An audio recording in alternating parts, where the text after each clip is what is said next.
happens in real time? How do we help students learn within that? What stories do they have to share? And are there... I need to understand, they can't get food.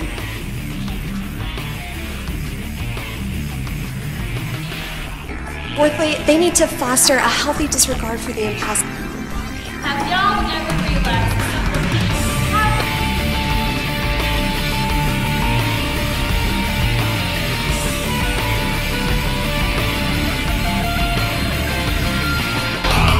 Take it away. All right. So there are 2 tricks I've learned to giving speeches that most people normally forget, and that's why I have note cards.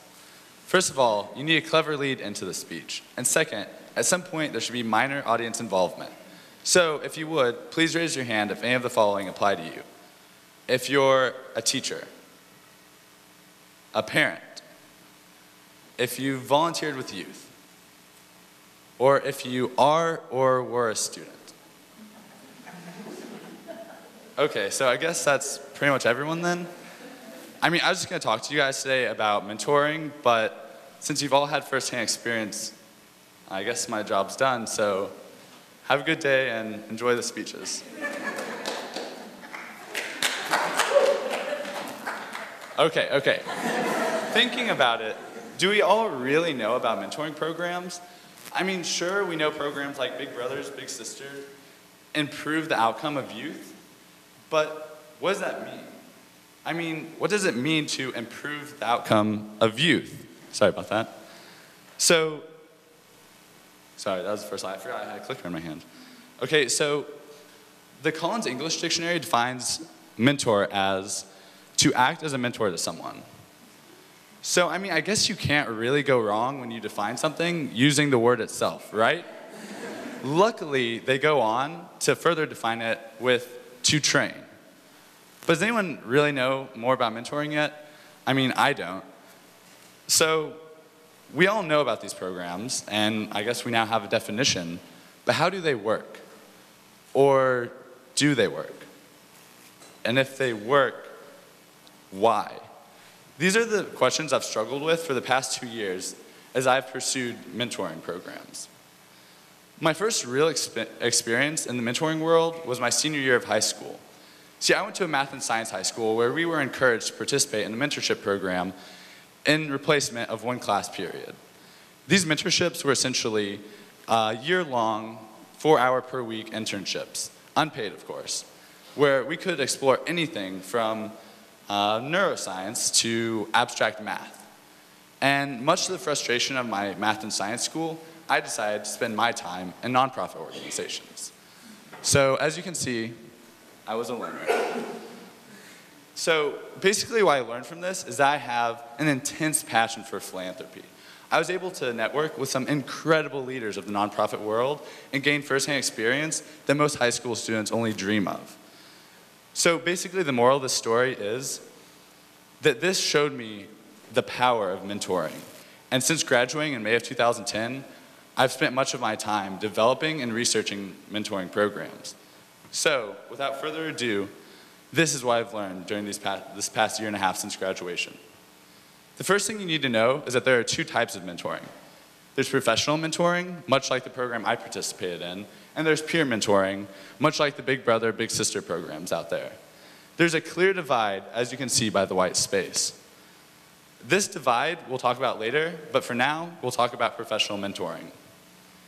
Professional mentoring usually consists of summer internships and jobs.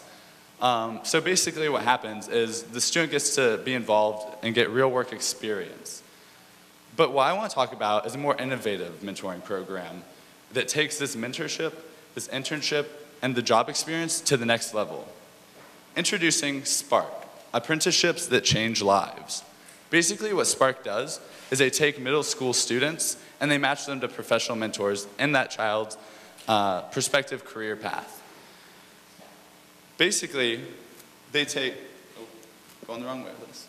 Basically, nationally, 30% of youth drop out of school.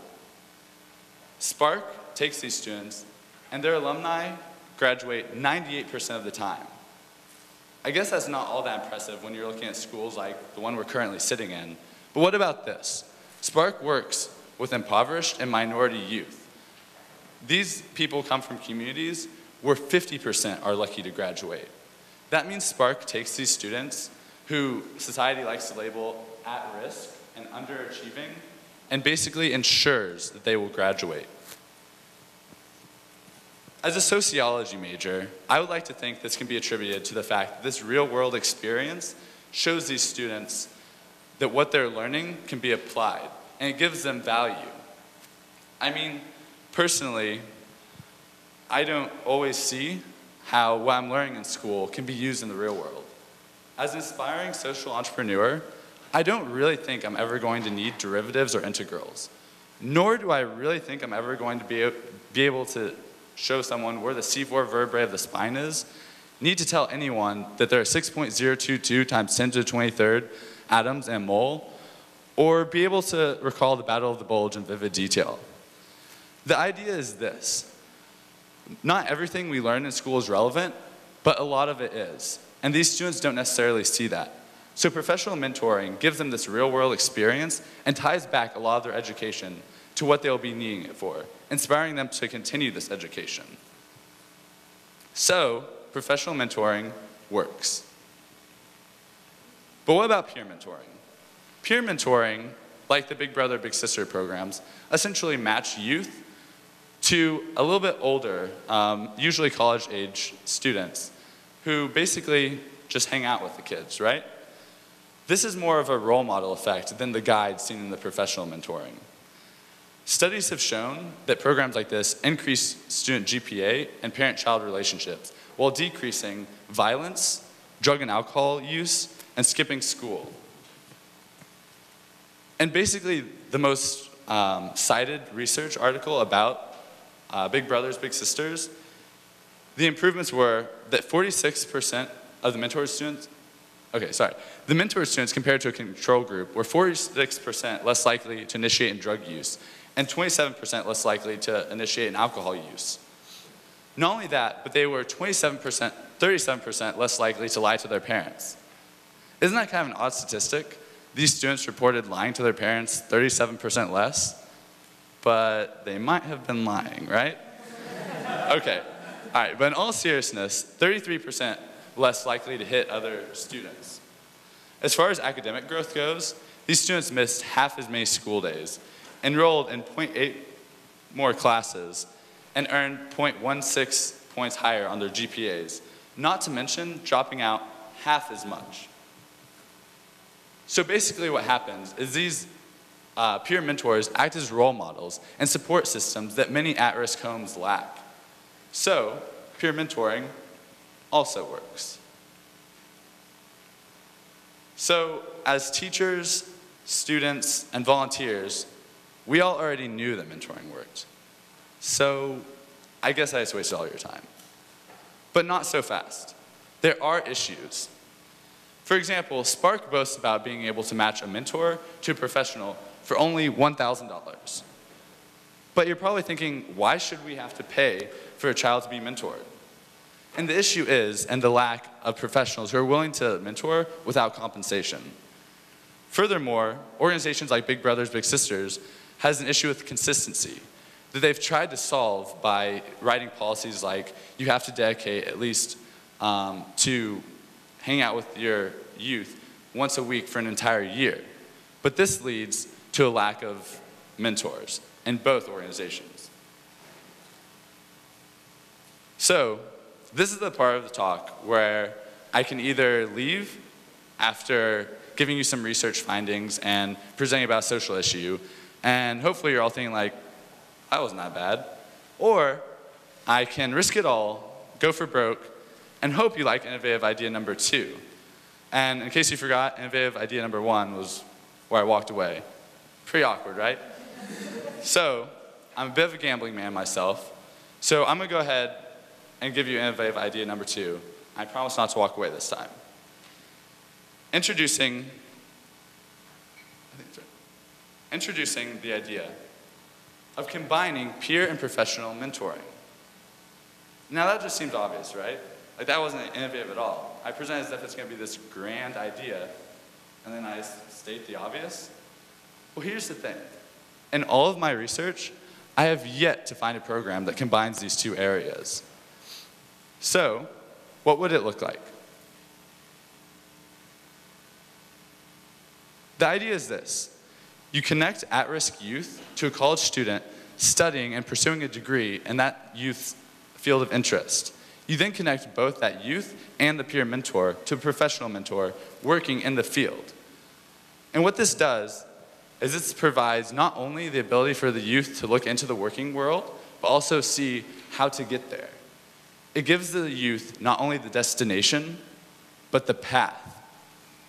But you're still thinking, what about these issues with inconsistency, lack of mentors, and especially the need to pay mentors? That's the beauty of the program. The program I'm working on solves all three of these, and it's called WishingWorks, Inc. The idea is, if you match all three, there's more likely to be this consistency and this want to mentor.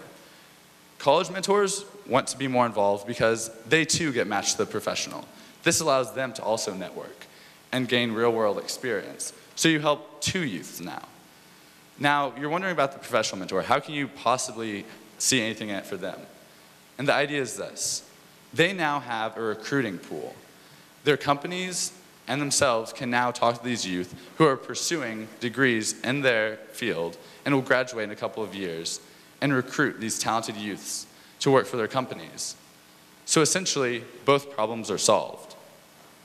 Not only that, but offers twice the amount of support to these youths, matching them with two people, and providing the support system that at-risk families lack. So this makes consistency, participation, and success much more likely. My name is Whitley O'Connor, and I'm a former at-risk youth. I'm a double major in sociology and human organizational development at Vanderbilt University. I'm the leader of an organization called Global Poverty Initiative and the founder of WishingWorks, Inc. Most importantly, I'm a mentor. Thank you.